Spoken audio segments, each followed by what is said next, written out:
Good morning વિદ્યાર્થી મિત્રો. હવે ગયા લેક્ચરની અંદર આપણે પી વિભાગના તત્વો જે તમારું 11મું ચેપ્ટર છે એની બધી થિયરી કમ્પ્લીટ કરી હતી અને સ્વાધ્યાય આપણે પહોંચ્યા હતા. તો આ લેક્ચરમાં આપણે સ્વાધ્યાય સોલ્વ કરીશું. બરાબર? ચાલો, સૌથી પહેલો પ્રશ્ન જોવો જોઈએ. નીચે દર્શાવેલા તત્વોની ઓક્સિડેશન અવસ્થામાં જોવા મળતી ભિન્નતાની ભાત વિશે ચર્ચા કરો. ચાલો, હવે સૌથી પહેલી પ્રાયોરિટી તમને આપી છે બોરોન થી થેલિયમ. ચાલો, બોરોન થી થેલિયમના તત્વો 13મા સમૂહના તત્વો હોવાથી એમની બાહ્યતમ ઇલેક્ટ્રોન રચના NH2NP1 હોય છે. બરાબર? આ સૌથી પહેલું વાક્ય આવશે, એમની ઇલેક્ટ્રોન રચના. આથી આપણે કહી શકીએ કે સમૂહ 13માં સામાન્ય ઓક્સિડેશન અવસ્થા +3 હોય છે, પરંતુ સમૂહમાં ઉપરથી નીચે તરફ જતા નિષ્ક્રિય યુગ્મ અસરને કારણે +1 ની સ્થાયીતા વધતી જાય છે. એટલે બોરોન અને એલ્યુમિનિયમ જે છે એ +3 સંયોજનો આપે છે, જ્યારે બાકીના 3 ગેલિયમ, ઇન્ડિયમ ને થેલિયમ એ +1 અને +3 વાળા સંયોજનો આપે છે. આમ બોરોન એલ્યુમિનિયમમાં +3 વધુ સ્થાયી છે, એટલે સમૂહમાં ઉપરથી નીચે તરફ જતા +3 ની સ્થાયીતા ઘટે છે, જ્યારે થેલિયમની અંદર +1 વધુ સ્થાયી છે. બરાબર? ચાલો, ત્યાર પછી કાર્બન થી લેડ પીબી. કાર્બન થી લેડ તત્વો સમૂહ 14 ના તત્વો હોવાથી એમની બાહ્યતમ ઇલેક્ટ્રોન રચના થશે NH2NP2. આથી આપણે કહી શકીએ કે એની મહત્તમ ઓક્સિડેશન અવસ્થા +4 હોય છે. કાર્બન અને સિલિકોન છે એ +4 ઓક્સિડેશન અવસ્થા દર્શાવે છે, જ્યારે બાકીના તત્વો નિષ્ક્રિય યુગ્મ અસરને કારણે +2 ઓક્સિડેશન અવસ્થા પણ દર્શાવે છે. જર્મેનિયમ, ટીન અને લેડ. ચાલો, બીજો પ્રશ્ન. થેલિયમ ક્લોરાઇડની સરખામણીમાં બોરોન ક્લોરાઇડની સ્થાયીતા વધુ હોય છે, શા માટે? કારણ કે થેલિયમ 13મા સમૂહનું તત્વ છે, જ્યારે બોરોન પણ 13મા સમૂહનું તત્વ છે, પરંતુ બોરોન 13મા સમૂહનું પ્રથમ તત્વ હોવાથી એમાં +3 ની સ્થાયીતા વધુ છે, કારણ કે તેમાં નિષ્ક્રિય યુગ્મ અસર લાગતી નથી. જ્યારે થેલિયમ છે એ સમૂહનું અંતિમ તત્વ હોવાથી તેમાં નિષ્ક્રિય યુગ્મ અસર ખૂબ જ વધારે લાગે છે, અને એના લીધે S કક્ષકના ઇલેક્ટ્રોન બંધ બનાવવામાં ભાગ લઈ શકતા નથી. એના કારણે થેલિયમમાં +3 કરતા +1 ની સ્થાયીતા વધુ હોય છે. આથી જ્યારે થેલિયમ ક્લોરાઇડ બને છે ત્યારે તે ઓક્સિડેશન કર્તા તરીકે વર્તે છે અને પોતે +3 માંથી +1 થવાની તીવ્ર પ્રબળતા ધરાવે છે. આથી તે ઓછું થાય છે BCl3 ની સરખામણીમાં. ત્યાર પછી બોરોન ટ્રાઇફ્લોરાઇડ BF3 લુઈસ એસિડ તરીકે વર્તે છે. શા માટે? કારણ કે બોરોન ટ્રાઇફ્લોરાઇડ પાસે કુલ 6 ઇલેક્ટ્રોન મધ્યસ્થ પરમાણુ પર આવેલા હોય છે, એટલે કે તે ઇલેક્ટ્રોનની ઉણપ ધરાવતો પરમાણુ અણુ છે. આથી તે બીજા ઇલેક્ટ્રોન દાતા પાસેથી ઇલેક્ટ્રોન યુગ્મ સ્વીકારે છે, તેથી તે લુઈસ એસિડ તરીકે વર્તે છે. બરાબર? ચાલો, તમે BCl3 અને CCl4 સંયોજનોનો વિચાર કરો અને તેઓ પાણી સાથે કેવી રીતે પ્રક્રિયા કરશે એ આપણે કહેવાનું છે. બરાબર? BCl3 અને CCl4 સંયોજનો વિશે વિચાર કરો. ચાલો કરીએ. તેઓ પાણી સાથે કેવી રીતે પ્રક્રિયા કરે છે તેનું વ્યાજબીપણું ચર્ચો. ચાલો, તો આ વસ્તુ આપણે થોડી લખવી પડશે. સૌથી પહેલા આપણે લઈએ BCl3. તે ઇલેક્ટ્રોનની ઉણપ ધરાવતો પરમાણુ હોવાથી તે લુઈસ એસિડ તરીકે વર્તે છે, અને પાણી સાથે તે જળ વિભાજન પામે છે. પાણી સાથે શું કરશે?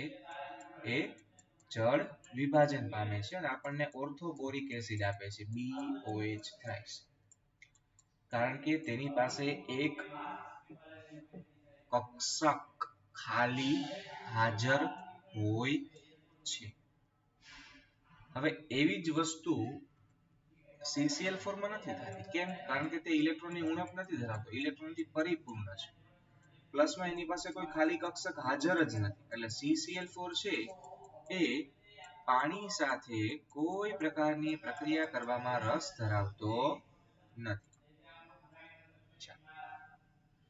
ત્યાર પછી શું બોરિક એસિડ પ્રોટોનીય એસિડ છે? આ સિલેબસમાં નથી એટલે આપણે નહીં કરીએ. ત્યાર પછી બોરિક એસિડને ગરમ કરવામાં આવે ત્યારે શું થાય? આ પણ સિલેબસમાં નથી. ચાલો, BF3 અને BH4 માઇનસ નો આકાર જણાવો અને એનું સંકરણ દર્શાવો. ચાલો, સૌથી પહેલા BF3. ચાલો, પ્રશ્ન નંબર કેટલામો હતો? 7. ચાલો, સૌથી પહેલા આપણે BF3 દોરીએ. હું કહી દઉં તમને, એની અંદર સંકરણ હશે sp2. બરાબર, એનું બંધારણ આપણે દોરીએ એ ભાઈ બહુ પ્રવાહી. હાલો, બોરોન પહેલો, બીજો ને ત્રીજો ફ્લોરિન. એના 3 ફ્લોરિન. બરાબર, અને એક કક્ષક અહીંયા ખાલી હોય છે, ખાલી કક્ષક હોય છે. બરાબર, આ સમતલીય ત્રિકોણ આકાર ધરાવે છે. sp2 સંકરણ છે અને લુઈસ એસિડ છે. બરાબર, આ બધું આગળ આવી ગયું છે, આપણે ભણી ગયા છે.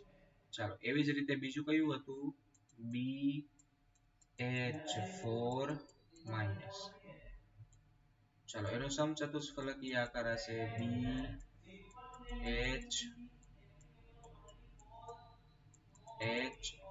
અને H. ચાલો, એક સવર્ગ સહસંયોજક બંધ થશે, જેમ કે આને આપણે સવર્ગ સહસંયોજક બંધ બતાવીએ છીએ. સંકરણ કયું હશે? તો sp3 સંકરણ અને સમચતુષ્ફલકીય આકાર. બરાબર, ચાલો. એલ્યુમિનિયમ ઉભય ગુણધર્મી સ્વભાવ ના વ્યાજબીપણાની પ્રક્રિયા. ચાલો, એલ્યુમિનિયમ છે એ ઉભય ગુણધર્મી છે. કેવી રીતે એ કહેવાનું છે? સૌથી પહેલા એલ્યુમિનિયમ છે એ એસિડ સાથે પ્રક્રિયા કરે એટલે શું કરશે? તો એ આપણને AlCl3 આપશે અને હાઇડ્રોજન વાયુ મુક્ત કરશે. બરાબર, ચલો 6 HCl લેવા પડશે, 2 એલ્યુમિનિયમ ને 3 H2 છૂટા પડશે. બરાબર, ચાલો, એવી જ રીતે એલ્યુમિનિયમ છે એ બેઝ સાથે પ્રક્રિયા કરે છે અને આપણને સોડિયમ એલ્યુમિનેટ આપે છે. જલીય સોડિયમ એલ્યુમિનેટ. બરાબર, સમજાઈ ગયું? આને શું કહેવાય? તો સોડિયમ ટેટ્રાહાઇડ્રોક્સો એલ્યુમિનેટ 3. ચાલો, સાથે હાઇડ્રોજન વાયુ મુક્ત થશે. હવે આને આપણે સંતુલિત કરીએ. સૌથી પહેલા તો ઓક્સિજન કેટલા છે? 4. તો 4 NaOH, સોરી 4 ઓક્સિજન છે અને ટોટલ 6 હાઇડ્રોજન છે. 3 હાઇડ્રોજન મૂકી દો. પાછા ઉભા રહ્યો. 6 H2 લેવા પડશે, 2 આ 2 આ. ચાલો, 2 એલ્યુમિનિયમ ને 2 સોડિયમ હોવાથી 2 અહીંયા. હાલો, હવે OH કેટલા થયા આપણી પાસે? તો OH આપણી પાસે ટોટલ 8 થઈ ગયા. જો 4 દુને 8, તો 6 અહીંયા છે OH ને 2 અહીંયા, 8 થઈ ગયા. બરાબર, અને 6 હાઇડ્રોજન છૂટા પડે એટલે 3 H2. પ્રક્રિયા સંતુલિત થઈ ગઈ. તો આ આપણને એલ્યુમિનિયમની ઉભય ગુણધર્મિતા દર્શાવે છે, કારણ કે એસિડ સાથે પણ પ્રક્રિયા કરે છે અને બેઝ સાથે પણ પ્રક્રિયા કરે છે. ચાલો, ત્યાર પછી પ્રશ્ન નંબર 9 જુઓ. ઇલેક્ટ્રોનની ઉણપવાળા સંયોજન એટલે જો એવા સંયોજનો જેની મધ્યસ્થ પરમાણુની આસપાસ 6 ઇલેક્ટ્રોન હોય તેવા સંયોજનોનું અષ્ટક પૂર્ણ થતું નથી. તેથી એવા સંયોજનોને ઇલેક્ટ્રોનની ઉણપવાળા સ્પીસીસ કહે છે. હવે BCl3 છે એમાં 6 ઇલેક્ટ્રોન હોવાથી તે ઇલેક્ટ્રોનની ઉણપવાળા સંયોજનો છે. જ્યારે SiCl4 ની અંદર ક્લોરીનની વિદ્યુત ઋણતા વધુ હોવાથી સિલિકોન છે આંશિક ધન વીજભારિત થાય છે, એટલે તે ઇલેક્ટ્રોનની ઉણપ ધરાવે છે. બરાબર. ચાલો પછી CO3-2 અને HCO3- ના સહસ્પંદન બંધારણ સિલેબસમાં નથી. નીચેની સ્પીસીસમાં કાર્બનની સંકર અવસ્થા શું હશે? ચાલો, આ સિલેબસમાં નથી. હીરાની અંદર sp3, ગ્રેફાઇટમાં sp2. ચાલો, હીરા અને ગ્રેફાઇટના ગુણધર્મોમાં જોવા મળતી બંધારણોની ભિન્નતાના આધારે દર્શાવો. તો હીરો sp2 છે, હીરો sp3 છે, ગ્રેફાઇટ sp2 છે. હીરાની અંદર એક કાર્બન બીજા 4 કાર્બન પરમાણુ સાથે ત્રિપરમાણવીય જાળીદાર રચનાથી જોડાયેલો છે, જ્યારે ગ્રેફાઇટની અંદર સ્તરીય બંધારણ જોવા મળે છે અને એક કાર્બન બીજા 3 કાર્બન સાથે ષટફલકીય આકારમાં ગોઠવાય છે અને બે સ્તર વચ્ચે વાન ડેર વાલ્સ બળથી જોડાયેલા હોય છે. પછી બંનેની બંધ લંબાઈ લખી નાખવાની. sp3 સંકરણનું કહી દીધું મેં. હીરો છે એ ખૂબ જ સખત હોય છે, ગ્રેફાઇટ છે એ અતિ નરમ હોય છે અને બરડ હોય છે. ત્યાર પછી હીરો છે વિદ્યુતનું અવાહક છે, ગ્રેફાઇટ વિદ્યુત ઉષ્માનું વાહક છે, કારણ કે એમાં મુક્ત ઇલેક્ટ્રોન હોય છે. તો આ રીતે તમે એનું આખું આપી શકો છો. નીચે દર્શાવેલા વિધાનો માટે તર્ક સંગત દલીલ કરો અને રાસાયણિક પ્રક્રિયા. ચાલો, લેડ ટુ ક્લોરાઇડ જ્યારે Cl2 સાથે પ્રક્રિયા કરે છે PbCl4 બનાવે છે. ચાલો, કેટલામો પ્રશ્ન છે? 13મો પ્રશ્ન. લેડ ટુ ક્લોરાઇડ એટલે કે PbCl2 જ્યારે ક્લોરીન સાથે પ્રક્રિયા કરે છે ત્યારે લેડ +2 માંથી +4 ઓક્સિડેશન અવસ્થા પ્રાપ્ત કરે છે. એના કારણે તે બીજા બે ક્લોરીન સાથે જોડાઈ જાય છે. PbCl4 એ પ્રબળ ઓક્સિડેશન કરતા છે. ચાલો, પછી લેડ ક્લોરાઇડ ગરમી પ્રત્યે વધુ અસ્થાયી છે. હાલો, એટલે લેડ ક્લોરાઇડ, લેડ 4 ક્લોરાઇડ તમે એને ગરમ કરશો એટલે શું થશે? તો એમાંથી પાછું PbCl2 બની જશે, કારણ કે તે પ્રબળ ઓક્સિડેશન કરતા છે અને તેમાં +2 ની સ્થાયીતા +4 કરતા વધુ છે. એટલે જો એ +4 વાળા સંયોજનમાંથી પાછું +2 વાળું સંયોજન થઈ જાય. ચલો, લેડ આયોડાઇડ PbI4 આપતું નથી. કારણ કે આયોડિનનું કદ ખૂબ જ મોટું હોવાથી તે લેડ સાથે 4 આયોડિન જોડાઈ શકતા નથી. પ્લસમાં લેડની અંદર +4 ઓક્સિડેશન અવસ્થા ઓછી થાય છે, +2 વધુ થાય છે. એટલા માટે લેડ આયોડાઇડ બનતું નથી. ચાલો, BF3 130 pm બંધ લંબાઈ ધરાવે છે, જ્યારે BF4 -143 pm બંધ લંબાઈ ધરાવે છે. શા માટે? કારણ કે બોરોનનું કદ અતિશય નાનું હોવાથી જ્યારે ચોથો ફ્લોરિન ઉમેરવામાં આવે છે ખાલી કક્ષકની અંદર, ત્યારે ફ્લોરિન વચ્ચેનું અપાકર્ષણ વધી જતું હોવાથી તે બોરોનથી દૂર જાય છે અને અણુ મોટો બને છે. આથી BF3 કરતા BF4- ની અંદર તેની બંધ લંબાઈ મોટી છે, કારણ કે એનું સંકરણ પણ ફરી જાય છે. sp3 માંથી sp4 થઈ જશે. ચાલો, જો BCl બંધ દ્વિધ્રુવીય ચાકમાત્ર ધરાવતો હોય તો BCl3 અણુ શા માટે દ્વિધ્રુવીય ચાકમાત્રાનું મૂલ્ય 0 ધરાવે છે? કારણ કે સામે જો આપણે દોરીએ તો અહીંયા એકબીજાની અસર નાબૂદ થાય છે. એટલે કે અહીંયાથી આ બાજુ જાય છે દ્વિધ્રુવીય ચાકમાત્રા, બરાબર, જ્યારે અહીંયા આ તરફ જાય છે. બંને વિરુદ્ધ તરફ હોવાથી સરવાળે 0 થઈ જાય છે એના લીધે. તો આ તમારે બંધારણ એમાં દોરવું પડે. બરાબર. ચાલો, એલ્યુમિનિયમ ટ્રાઇફ્લોરાઇડ AlF3 નિર્જળ HF માં અદ્રાવ્ય હોય છે, પણ NaF ઉમેરવાથી તે દ્રાવ્ય થઈ જાય છે. HF માં અદ્રાવ્ય છે પણ NaF માં દ્રાવ્ય છે. પછી મળતા દ્રાવણમાંથી વાયુમય BF3 ને પસાર કરવાથી એલ્યુમિનિયમ ટ્રાઇફ્લોરાઇડ પાછું મળે છે. તો કારણ આપો, આ સમજાવવાનું છે. ચાલો આપણે જો પ્રશ્ન નંબર કેટલામો હતો? પ્રશ્ન નંબર 16.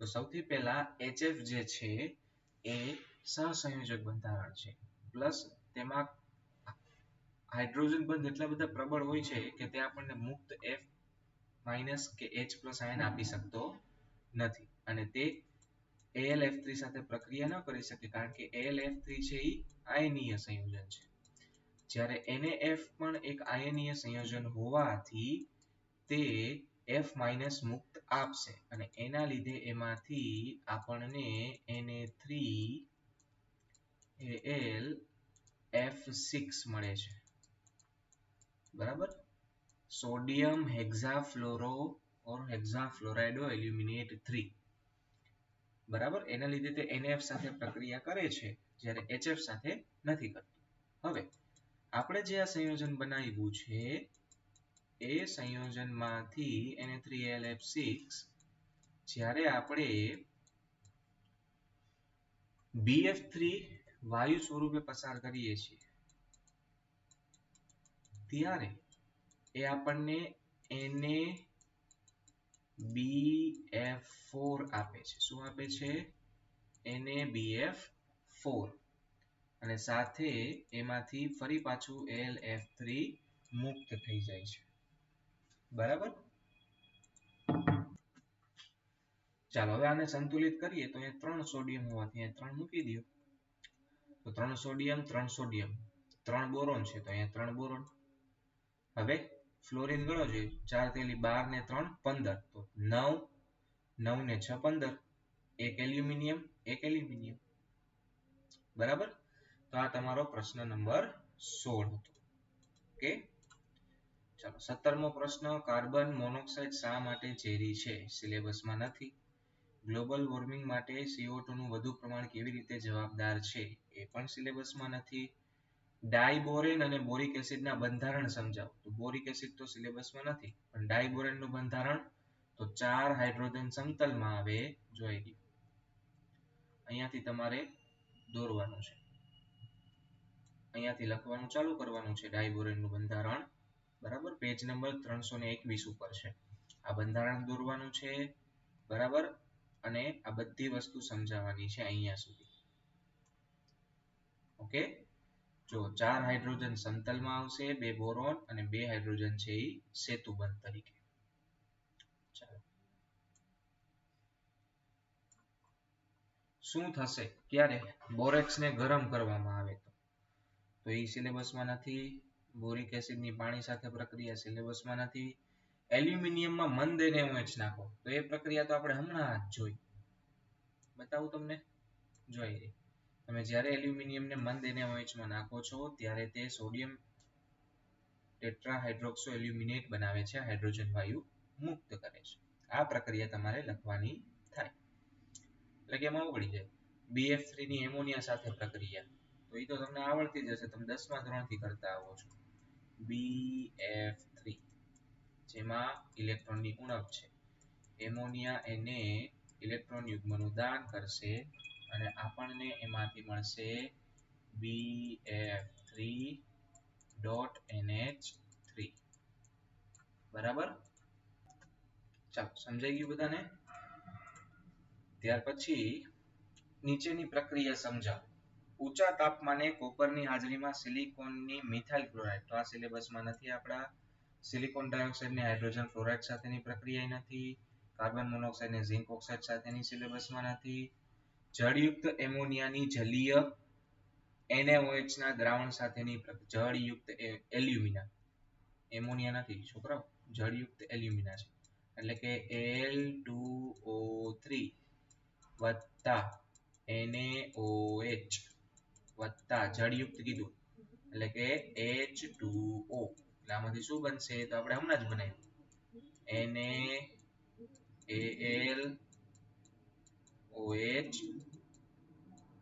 NaAlOH4 સોડિયમ એલ્યુમિનેટ બને અને સાથે બીજું કઈ મુક્ત નથી કરવાનું હવે જોવો જોઈએ એક સોડિયમ બે એલ્યુમિનિયમ છે પહેલા તમે બે કરવા પડશે બરાબર હાલો હવે ઓક્સિજન ગણો 3 4 ને 5 ઓક્સિજન થાય છે જ્યારે અહીંયા તો અહીંયા 4 દુને 8 ઓક્સિજન થાય છે તો 3 ને 1 4 તો 4H2O લખી નાખો જોઈએ હવે જો 2 aluminium 2 aluminium 8 hydrogen 4 × 8 hydrogen 8 oxygen 8 oxygen 2 sodium અચ્છા 2 સોડિયમ રહી ગયા કરવાના તો અહીંયા 4 ની જગ્યાએ મારે બદલાવવું પડશે હાલો જોઈ લઈએ હવે ફરીથી કરીએ 2 aluminium 2 aluminium 2 sodium 2 sodium hydrogen ગણો તો અહીંયા 8 છે 2 અહીંયા આવી ગયા તો 6 બચે એટલે 3 હવે ઓક્સિજન ગણો 3 4 5 6 7 ને 8 અહીંયા જો 8 ઓક્સિજન આ તમારી પ્રક્રિયા બરાબર જે તમારે અહીંયા લખવાની છે ડી ચાલો 22મો પ્રશ્ન સાંદ્ર HNO3 નું પરિવહન એલ્યુમિનિયમના પાત્રમાં કરી શકાય છે કારણ કે એલ્યુમિનિયમ સાંદ્ર HNO3 સાથે પ્રક્રિયા કરી પોતાની સપાટી પર એલ્યુમિનિયમ ઓક્સાઇડનું આવરણ બનાવી લે છે જેથી તેનું આગળ ઓક્સિડેશન અટકી જાય છે તેથી HNO3 નું પરિવહન એલ્યુમિનિયમના પાત્રમાં કરી શકાય બીજું ગટરની બંધ નળીને ખોલવા માટે મંદ NaOH અને એલ્યુમિનિયમના ટુકડાનું મિશ્રણ ઉપયોગમાં લેવાય છે કારણ કે તે સોડિયમ એલ્યુમિનેટ બનાવે છે એ સોડિયમ એલ્યુમિનેટ સાથે હાઇડ્રોજન વાયુ મુક્ત થતો હોવાથી તે ગટરની બંધ નળી ખોલી નાખશે એકની એક પ્રક્રિયા ત્રીજી વાર પછી ગ્રેફાઇટ ઊંજણ તરીકે વપરાય છે કારણ કે જ્યારે ઊંચા તાપમાને કોઈ મશીન કામ કરતું હોય એની અંદર ઓઇલ જાજો સમય ટકી ન શકે ત્યારે શુષ્ક ઊંજણ તરીકે ગ્રેફાઇટ વપરાય છે કારણ કે તે સરકી શકે તેવા સ્તરનું બનેલું હોય છે એના કારણે પછી હીરો અપઘર્ષક તરીકે ઉપયોગી છે કારણ કે તે દુનિયાનો સૌથી સખત પદાર્થ છે કારણ કે તેમાં દરેક કાર્બન 4 કાર્બન સાથે ત્રિપરમાણવીય જાળીદાર રચનાથી જોડાયેલું હોય છે અને કાર્બન કાર્બન બંધ ખૂબ જ પ્રબળ હોય છે તેથી હીરાનો ઉપયોગ બીજી બધા પદાર્થોના અપઘર્ષક તરીકે થાય છે પછી આ સિલેબસમાં નથી એલ્યુમિનિયમ મિશ્ર ધાતુનો ઉપયોગ વિમાન બનાવવામાં થાય છે એલ્યુમિનિયમના વાસણને આખી રાત પાણીમાં ન રાખવા જોઈએ પછી એલ્યુમિનિયમ તારનો ઉપયોગ સંચરણ વાયરમાં થાય છે આ બધા સિલેબસ બહાર છે ચાલો ત્યાર પછી કાર્બન થી સિલિકોન તરફ જતા આયનીકરણ એન્થાલ્પીમાં પરિઘટનીય ઘટાડો શા માટે થાય છે કારણ કે ત્યાં ડી કક્ષકોની ગેરહાજરી છે તો ઉપરથી નીચે તરફ જતા નવી કક્ષા આખી ઉમેરાતી હોવાથી તેની અંદર કદ ખૂબ જ વધે છે એના કારણે તેની આયનીકરણ એન્થાલ્પીમાં ખૂબ જ ઘટાડો થાય છે તમે એલ્યુમિનિયમની સરખામણીમાં ગેલિયમની ઓછી પરમાણુ ત્રિજ્યા કેવી રીતે સમજાવશો કારણ કે ડી કક્ષકના ઇલેક્ટ્રોન આવી જતા હોવાથી તેના પર જે શિલ્ડિંગ અસર એટલે કે આવરણ અસર લાગવી જોઈએ એ ખૂબ જ ઓછી થઈ જાય છે એના લીધે કેન્દ્રનો અસરકારક વીજભાર વધારે લાગતો હોવાથી ગેલિયમ છે એલ્યુમિનિયમ કરતા કદમાં નાનું છે અપરૂપો એટલે શું તો તત્વો અલગ અલગ સ્વરૂપે એકબીજા સાથે જોડાતા હોવાથી મળતા સંયોજનોને અપરૂપ કહે છે હીરો ગ્રેફાઇટના બંધારણ આગળથી દોરવાના છે અને બંને અપરૂપોના ભૌતિક ગુણધર્મો કેવી રીતે અસર કરે છે એ કહેવાનું છે તો આપણે ભૌતિક ગુણધર્મો ઉપર જોયા હજી હમણાં જ બરાબર ચાલો તટસ્થ એસિડિક બેઝિક અને ઉભય ગુણધર્મી કહેવાના છે તો કાર્બન મોનોક્સાઇડ તટસ્થ બરાબર B2O3 આ એસિડિક છે પછી SiO2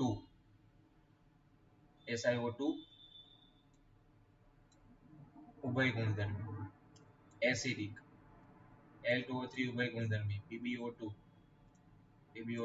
એસિડિક પછી થેલિયમ ટ્રાયોક્સાઇડ એસિડિક તેઓની પ્રકૃતિ સમજાવવા માટે યોગ્ય રાસાયણિક પ્રક્રિયા લખો તો તમારે બધાની પ્રક્રિયાઓ બતાવવાની છે કે કોણ કેમ શા માટે એસિડિક છે અને કોણ કેમ શા માટે બેઝિક છે ચાલો કેટલીક પ્રક્રિયામાં થેલિયમ એલ્યુમિનિયમ સાથે સમાનતા દર્શાવે છે જ્યારે કેટલીક પ્રક્રિયામાં સમૂહ એક સાથે સમાનતા દર્શાવે છે કારણ કે થેલિયમ છે એ +3 ને +1 બંને ઓક્સિડેશન અવસ્થા દર્શાવે છે આના કારણે થેલિયમની અંદર +1 ઓક્સિડેશન અવસ્થા વધુ સ્થાયી હોવાથી તે સમૂહ એક સાથે વધારે દેખાય છે જ્યારે +3 સમૂહની ઓક્સિડેશન અવસ્થા છે તેથી તે એલ્યુમિનિયમ એ જ સમૂહનું હોવાથી એના જેવું તો છે જ બરાબર ચાલો ધાતુ X સોડિયમ હાઇડ્રોક્સાઇડ સાથે પ્રક્રિયા કરી સફેદ અવક્ષેપ આપે છે તે વધુ NaOH માં દ્રાવ્ય થઈ એક દ્રાવ્ય સંકીર્ણ બનાવે છે અને મંદ એ સંયોજન છે એ HCl માં દ્રાવ્ય થઈ જાય છે અને C સંયોજન આપે છે. જ્યારે સંયોજન A ને સખત ગરમ કરવામાં આવે ત્યારે D મળે છે. ચાલો, જે ધાતુ નિષ્કર્ષણમાં વપરાય છે. તો આ એલ્યુમિનિયમ ની વાત કરેલી છે. 28મો પ્રશ્ન મોસ્ટ આઈએમપી છે, એટલે ખાસ ધ્યાન આપજો. સૌથી પહેલા તો સોડિયમ હાઇડ્રોક્સાઇડ સાથે સફેદ અવક્ષેપ આપે છે. ચાલો, પહેલી પ્રક્રિયા. એલ્યુમિનિયમ જ્યારે NaOH સાથે પ્રક્રિયા કરે છે ત્યારે આપણને એ શું આપે છે? આપણને ખબર છે સોડિયમ એલ્યુમિનિયમ, અથવા તો તમે એમાંથી LOH થ્રાઇસ કહી શકો. બરાબર, બધાએ હાઇડ્રોજન વાયુ મુક્ત કરે છે. ઓકે, ચલો, એક એલ્યુમિનિયમ સોડિયમ નું શું થાય છે? સોડિયમ તો ઈ NaOH નું NaOH ખરેખર એ અહીંયા જોડાઈ જાય છે, પણ આપણે એ બતાવવાનું નથી, કારણ કે અહીંયાથી એને આપણે જુદું પાડવાનું છે. ચાલો, તો અહીંયા આપણે છે ને હાઇડ્રોજન મુક્ત નથી કરતા, એની જગ્યાએ આપણે અહીંયા 3 સોડિયમ પ્લસ મુક્ત કરીએ. કેમ 3 સોડિયમ પ્લસ? કેમ કે 3 OH લીધા ને. બરાબર, આ સફેદ કલરના અવક્ષેપ આપે છે. હવે આ સફેદ કલરના અવક્ષેપ છે એને વધારે NaOH સાથે આપણે ગરમ કરશું તો શું થશે? સોડિયમ એલ્યુમિનેટ બનાવી નાખે. બરાબર, શું થશે એમાંથી? NaAlOH4. આનું નામ શું થાય? Sodium tetrahydroxido aluminate 4. પછી તમને એવું કીધું છે કે સંયોજન A મંદ HCl માં દ્રાવ્ય થઈ સંયોજન C આપે છે. એટલે કે ત્રીજી પ્રક્રિયા, એ સંયોજન જે છે AlOH થ્રાઇસ, એને તમે મંદ HCl સાથે પ્રક્રિયા કરાવો એટલે એમાંથી શું બની જશે? એ ઓગળી જાય, AlCl3 બની જશે એમાંથી, અને આપણને 3H2O મળે. બરાબર, ત્યાર પછી સંયોજન A ને સખત ગરમ કરતા D મળે છે, જે નિષ્કર્ષણમાં વપરાય છે. તો ફરી પાછું એ જ લેવાનું છે, LOH3. આ 3 માર્કનો મોસ્ટ આઈએમપી પ્રશ્ન છે. એને તમારે ખાલી ગરમ કરવાનું છે અતિશય, તો એમાંથી સોડિયમ એલ્યુમિનેટ બની જાય, સોરી એલ્યુમિના બની જાય, એલ્યુમિનિયમ ઓક્સાઇડ, અને H2O એમાંથી મુક્ત થઈ જશે. ચાલો, 2 એલ્યુમિનિયમ છે, 2 એલ્યુમિનિયમ, 6 ઓક્સિજન થયા, 3 અહીંયા છે, 3 અહીંયા આવશે, 6 હાઇડ્રોજન, 6 હાઇડ્રોજન. બરાબર, ચાલો, તો તમારા ABCD થઈ ગયા. X ધાતુ કઈ હશે? તો એ હશે એલ્યુમિનિયમ. ચાલો, નિષ્ક્રિય યુગ્મ અસર. તો સમૂહમાં ઉપરથી નીચે તરફ જતા S કક્ષક કેન્દ્ર પ્રત્યે વધુ આકર્ષણ ધરાવતી હોવાથી તે અંદર તરફ રહે છે, જ્યારે D કક્ષક પૂર્ણ ભરાયેલી હોય છે અને F કક્ષક પૂર્ણ ભરાયેલી હોય છે, બહાર તરફ હોય છે. એના લીધે તે પ્રક્રિયા કરવા માટે ઉપલબ્ધ રહેતી નથી. આ અસરને નિષ્ક્રિય યુગ્મ અસર કહે છે. અપરૂપતાની તો હમણાં જ આપણે વ્યાખ્યા જોઈ, કેટાનેશન સિલેબસમાં નથી. ચાલો, ફરીથી મોસ્ટ આઈએમપી પ્રશ્ન. એક ક્ષાર છે X, તેનું જલીય દ્રાવણ લિટમસ પેપરને બેઝિક બનાવે છે અને સખત ગરમ કરો તો ફૂલીને કાચ જેવું. અહીંયા છે ને બોરિક એસિડ ની વાત કરેલી છે. બરાબર, પણ એ આપણા સિલેબસમાં છે નહીં, એટલે 30મો પ્રશ્ન નીકળી ગયો ત્યાંથી છે. ચાલો, 31મો પ્રશ્ન. અહીંયા શું બનશે? BF3 ની લિથિયમ હાઇડ્રાઇડ સાથે પ્રક્રિયા કરશો તો સોડિયમ બોરોહાઇડ્રેટ બનશે અને લિથિયમ ફ્લોરાઇડ એમાંથી છૂટું પડી જશે. પછી H2O સાથે તો BOH થ્રાઇસ અને હાઇડ્રોજન વાયુ મુક્ત થાય. આ સિલેબસમાં નથી. પછી અહીંયા શું થાય? તો અહીંયા થશે BH2NH3 twice plus BH4 minus, અને પછી વધારે પ્રક્રિયા કરાવો તો બોરેઝિન બદલું તો B3N3H6. બરાબર, એલ્યુમિનિયમ ની આ તો કેટલી વાર જોયું, હવે આ તો આવડવી જોઈએ. અને NaH ની B2H6 સાથે પ્રક્રિયા કરો તો શું બનશે? એમાંથી NaBH4, સોડિયમ બોરોહાઇડ્રાઇડ. ચાલો, CO અને CO2 ની ઔદ્યોગિક બનાવટ, પ્રયોગશાળાની બનાવટ સિલેબસમાં નથી. બોરેક્સ નું જલીય દ્રાવણ ખાલી જગ્યા હોય છે, સિલેબસમાં નથી.